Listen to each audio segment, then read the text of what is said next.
Welcome to the Lightkeepers Podcast. I'm Clayton Vandiver, your Lightkeeper, with a show dedicated to everyone who wants to get the most quality out of life that they can. My co-host, as always, Charlene, our very own licensed clinical social worker certified in the state of Florida, and she joins our conversation this week about the warning signs that may lead to your very own silver alert situation. We'll have that and so much more on this edition of the Lightkeepers Podcast.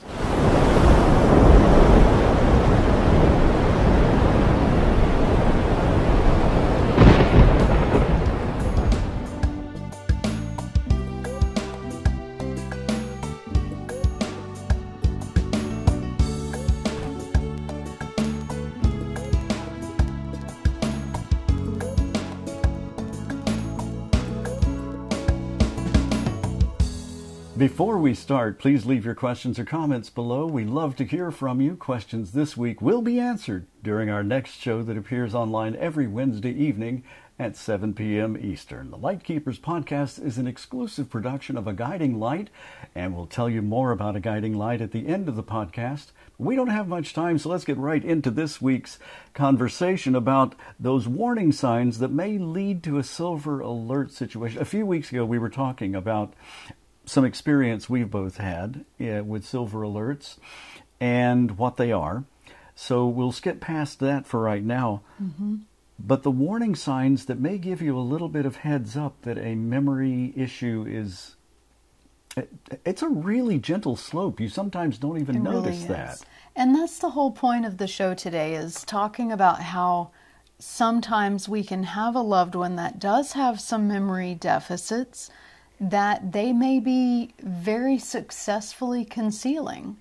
One of the interesting things about individuals with a memory issue, think early stages dementia, Alzheimer's, things like that.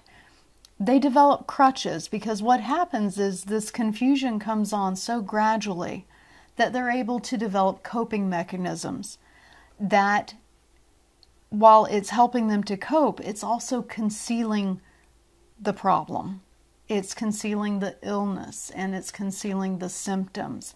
And I'll give you a wonderful example.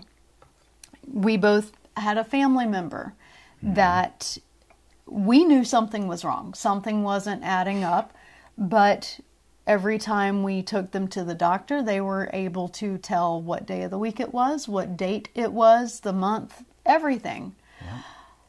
And then we realized that they were getting it off of the newspaper they were having delivered every day.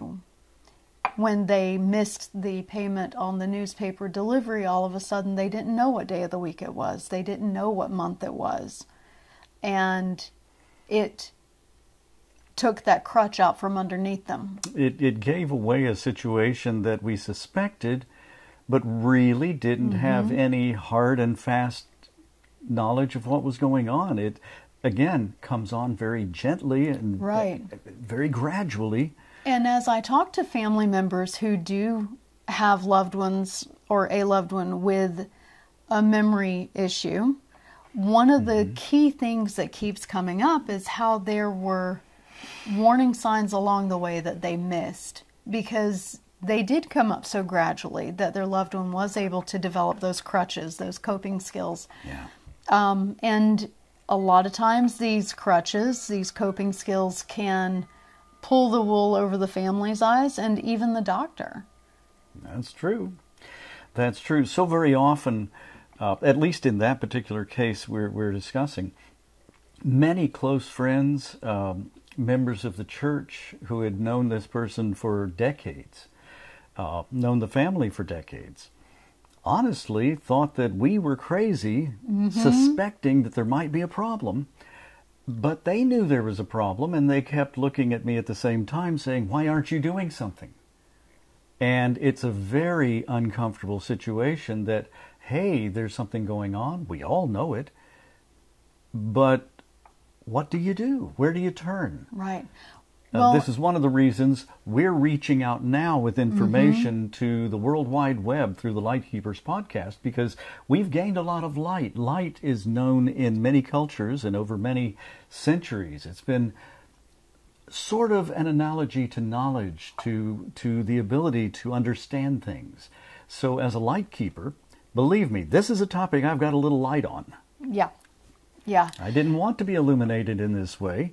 I'll be honest with you, it was a painful illumination. Well, and it can be, but the important thing is we, through our experiences, can help other people to recognize and maybe handle things a little differently, a little better, help others avoid some of the pitfalls that we fell into. I would certainly hope so, especially a little bit more understanding and a little bit more knowledge on the part of those friends and family members who really had no idea what was happening on a daily basis. Those were the people that I wish had been watching the Lightkeepers podcast all along. But again, it's so gentle, it's so gradual. It can be. And the coping skills that people develop are so good sometimes that, well, for instance, I know someone else who was actually in a relationship with someone because they were using that person as a crutch, if I recall. Yes. That actually that person, who had perfectly sound mental faculties, was sort of leading them around and allowing them to cope in so many ways. Yeah. And the sad thing is neither individual recognized their role in the relationship. They thought that it was a mutually affectionate relationship. But the truth of the matter is, one of them was a crutch for the other one. Yeah. And the important thing here is to help people understand the warning signs, the things to look out for. Yeah. What should we be looking for? So one of the first things that you might notice is a slip in personal hygiene. Okay?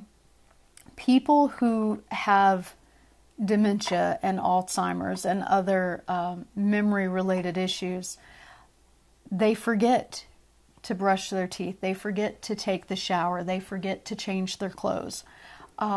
They forget to do laundry, and so they may be wearing clothes that are soiled. So that's or inside out. Or inside out. Or maybe even something that's also commonly seen is the wrong season. If you have someone who's wearing long sleeves in the middle of June, or conversely, short sleeves in the middle of January, this is an indication that they may not be in the right place. And we do acknowledge, for those listeners and viewers in Australia, in South America, we understand you've got it all backwards. We're compassionate and we're understanding and a little jealous. And a little jealous, quite honestly. Yeah, I mean, who wouldn't want to go to the beach and have a barbecue on Christmas Day? It happens. Absolutely, but the personal hygiene is a good first indicator. Yeah.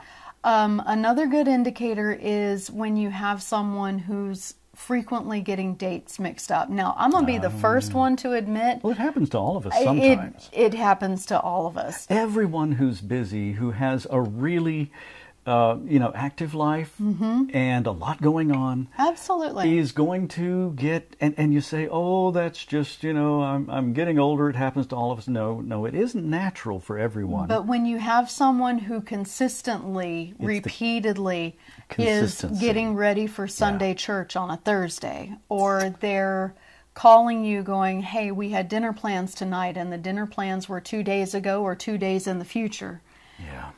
Or they make the dinner a couple of nights before you're actually scheduled to have it, and they're really bent out of shape because you didn't show up. Right. That happens. Yeah. So when you have that happening repeatedly, consistently, that's a huge red flag. It is. Now that brings up another issue too, is you do have the risk when you have someone with memory issues their diet can also be significantly affected, and their health, but not in the ways that most people think. You know, nutritionally, that can bring on some of those. Nutritionally? And nutritionally can actually correct some of those. So, take some of that away. Very true. But what can happen for people who have memory issues that live alone is they may forget to eat. They may forget that it's dinner time to eat. And they're still, in their mind, they just got through with breakfast. Never thought of that. But more importantly is you can also have a situation where they prepare a meal and then they leave it sitting on the stove and they forget to eat it. And then hours later, thinking they just cooked it, they go back to eat it. And now it's sat out and now they're sick because they've accidentally poisoned themselves. Yeah, it doesn't take all that long at room temperature for something that has sat on the stove and has been turned off, if they remembered to turn it off, and has just sat there at room temperature for many, many hours, Lord forbid, possibly even until the next day. Yeah. And then, I just fixed that, because they remember that they just made it, and they go ahead and cook it. So if you have someone who's frequently experiencing symptoms of food poisoning, that would be a red flag. Again, consistency what kind of things? is bad stomach distress, gastrointestinal distress, not feeling well. Something to maybe mention to the primary care doctor when you take them in about their stomach issues is mention, they may not have been eating the food that's as good or as fresh. Maybe it's been in the refrigerator and it's gone way past its expiration date. And the kitchen can be a great place to find a lot of red flags, because not just what you cook, but look at the expiration dates on things in the refrigerator and in the cabinet. Because people who do have memory issues, they're not going to be able to keep up with those expiration dates, and they're not going to be able to keep up with, the milk's going to go bad next week, so I need to replace it. Right. They're not going to be able to manage that. Or when they do go shopping and they buy things that they just bought yesterday and didn't remember. So if you look in the refrigerator and you find 20 or 30 sticks of butter, you find enough milk to feed an entire nursery of children. No, that's probably not appropriate for a single person living on their own. That's a red flag. Why do you have so much? Then the defensive mechanisms come out. And that's the other thing is, recognizing the red flags, that's only step one. Step two, how do you approach the topic? How do you deal with it? Oh my gosh, yes. The individual that you're talking to is going to get defensive. It's going to happen. And like as not, it's someone that you have always your entire life, as long as you have lived, it has been a relationship where they have been the authority figure, and now they're not. Well, and there's a lot that can be going into this. First of all, that's a huge dynamic to deal with. Well, not just the change in dynamic, but you also have someone who deep down knows that something is wrong. And so they're afraid. Memory care issues are a great thing of putting people back into a primal response. Just as an example, pointed out a few weeks ago, we were talking about my uncle up in the Carolinas, who I discovered by editing a news story fed by CBS and editing it, that my cousin was on camera being interviewed because his dad had gone missing, my uncle, and I recognized that. And it's important to note that no one really was suspecting that he was going to get in the car to go to church that day and then never arrive. Well, the day before, actually. His church was a mile away. He had driven there thousands of times. He wound up 2 states away. The whole time thinking consciously, he knew he'd done something wrong. He knew something was wrong, like we were just saying. And he wound up 2 states away, sleeping in his car periodically to rest, just pulling off on the side of the road. But he kept thinking, and thankfully he was found safe and he could report this to us, but he kept thinking, if I stop and ask for directions and admit that I'm lost, because nothing looks familiar to me, they'll take my driver's license away. There will be a bad, a bad repercussion for what I've done. So So he didn't. He just kept driving thinking something will eventually start looking familiar. Yeah. But he didn't recognize that he was 2 states away when they finally found him. And see, and the challenge there is when they feel deep down that there is something wrong, that loss of independence is a very real fear. And it's compounded if you have someone who doesn't have a support system, who doesn't have that network in place. Yeah. So one of the best things that you can do is approach it at an angle of safety. Okay. Reassure them, hey, Mom, I've been noticing some things that concern me, but I just want to make sure you're safe, okay? You're not doing anything wrong. I just want to make sure that you're safe. So can we maybe just get it checked out? It's probably nothing. It's probably nothing, but I'd feel better if we knew. And, you know, depending on your relationship with that relative, I feel sort of, because of my experience and because of the experience my cousin had with my uncle, his dad, it might be easier when women are compassionate and have a close relationship with that mom or dad or parent. Us guys don't have men don't like to express those emotions, express those feelings, to go compassionately saying, gee, I know that, you know, we might be having some little... We're not going to couch it like that. A guy's going to walk up and say, hey, Dad, you better give me car keys. You're having a problem. And it won't go well. Let me tell you, it will not go well. That is a wonderful start to a disaster. Because we're not all social workers. We're not all compassionate. And we're not all that close to that relative, but we want to be concerned for their safety. Right. So the important thing... That relationship may have degraded because of the memory issues. We don't know. The important thing is to approach it from the angle of safety. Reassure them that that is your top priority. Yes. That there is no goal of taking anything away from them. You just want to make sure they're safe. Reassure them that, hey, if there is something going on, they have medications for that now. Absolutely. And the sooner it's caught, the better. Dangle that carrot of hope. And you know, there's a very popular dramatic series that we watch frequently that dealt with this same issue themselves. And in the final moments of it, the grandfather that they were trying to talk the car keys away from admitted that he couldn't give them to him. He could not give up those car keys because he'd already given the car and the car keys to his daughter-in-law, who had their car was damaged and they needed a new car. He'd already given it away because he said he ran into a portion of the garage backing it out to give it to them. So driving is another area where red flags, Yes. I mean, if you have someone who's got a lot of, minor fender benders, bumping into things, but also if they've taken the same route to the same place every day for the last 20 years and now all of a sudden that 15-minute drive is taking them 30, it's not because of road construction. Even though they may claim that. Or taking 45 or an hour, or perhaps you see them slowly drive past your house, but they never stop.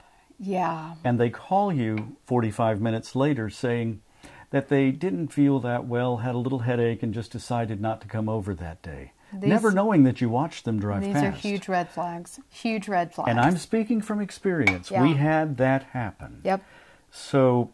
believe me, it's a tough conversation. We truly applaud that network that wrote that dramatic series and included that very serious issue into its script, because it's a hard conversation to have. No one wants to diminish their freedom. No one wants to have car keys taken away. And the funny thing is as difficult as that conversation was, it was held with someone who still had 100% use of their mental faculties. And there's the point. They had just diminished in their, I guess, physical movement a tiny bit. Vision, maybe. Maybe vision, maybe hearing, maybe just spatial relationship. But they didn't maybe have the distance altered... vision. But they didn't have the altered, exactly, cognition. the memory issues. So you combine that into everything else, and you have the potential for a silver alert. Leave some comments at the bottom of the screen. Leave your comments, your questions, because I know we've all experienced this. It's a tough thing. It's a tough conversation to have, and we certainly want to share that with you and give you an opportunity to weigh in. We'll talk about this again sometimes, and perhaps bring in some folks who may deal with memory issues on a very regular basis. Yeah, and I'd be interested in hearing if anybody out there has encountered this and they've successfully handled it with their loved one. Write to us. Tell us how you did it so that we can share that with others. That might help them too. Exactly. Of course, it's all a very highly personal choice, and no conversation that we have on the Lightkeepers podcast should ever take the place of your own medical care team or other professional advisor, who should always be consulted by you on your specific situational needs. And it's always good to be willing to talk about quality of life, because every single one of us will face, some of these issues someday, either not prepared at all or very well prepared indeed, from joining us right here on the Lightkeepers Podcast. This is an exclusive production of Vanimation Studios, brought to you by A Guiding Light, a 501c3 nonprofit organization dedicated to education and information that allows informed preparation for living the very best life possible. Now, if you'd like to make a contribution to that nonprofit charity, the address is right here on the screen, but you can also leave a PayPal donation using the links and the QR code that is available for you on our audio podcast listing there, or on our YouTube page. Visit the website at aguidinglight.org, and we're so very grateful for your support. We sincerely hope you will join our conversation in coming weeks and add your questions and comments below. Speaking of that, take a moment right now, hit the like and subscribe buttons, that's free, and turn on that notify bell so you'll catch every single episode. I'm Clayton Vandiver, your Lightkeeper. We'll see you next time.